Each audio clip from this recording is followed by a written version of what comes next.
د یو وخت خبره ده په یو ملک کې یو ظالم بادشاه و. دی به په خپلو خلکو باندې ډیر غټ ظلم کولو او قسمه قسمه ټکسونه به یې ترې اخیستل. د خلکو ژوند یې ډیر سخت کړی و. د چا جرأت نه و چې د بادشاه په وړاندې یې خبره کړې وي.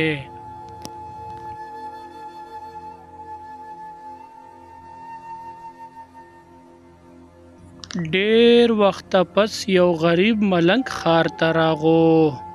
خلکو ورته وویل: ای ملنګه، زمونږ باچا ډیر ظالم دی، په مونږ ډیر ظلم کړي، هیڅوک یې نشي بدلولی.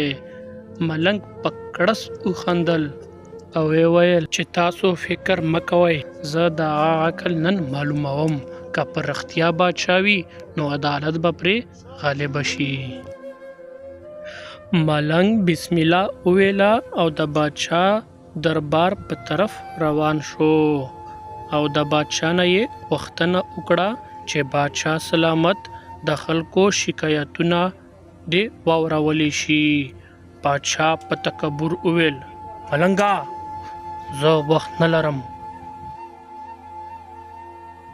په دې کې ورته ملنګ وویل: نو بیا ته باچا نه یې باچا، بلکې د وخت غلام یې غلام. باچا حیران شو، پوښتنه یې وکړه: دا څنګه وایې؟ ملنګ وویل: باچا هغه وي چې د خپلو خلکو خدمت کوي، نه هغه چې د هغوی مال خوري. دا خبره د باچا په زړه ولګېده.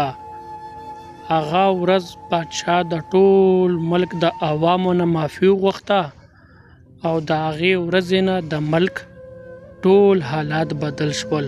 هر سړی خوشحال شو او د هغه ورځې نه وروستو خلکو به ویل: یو هوښیار ملنګ د باچا زړه بدل کړو. د دې کیسې نه مونږه دغه زده کړل: که هر څوک وي، که غریب وي یا شتمن، که رښتیا خبره کوي نو د نړۍ بدلون راوستلی شي. امید دی چې دا کیسه به ستاسو خوښه شوې وي. د دغه رقم کیسو اورېدو دپاره فاټا ټي وي چینل سبسکرایب کړئ او په کمنټس کې راته دا لازمي ووایئ چې بله ویډیو په کومه موضوع باندې جوړه کړم.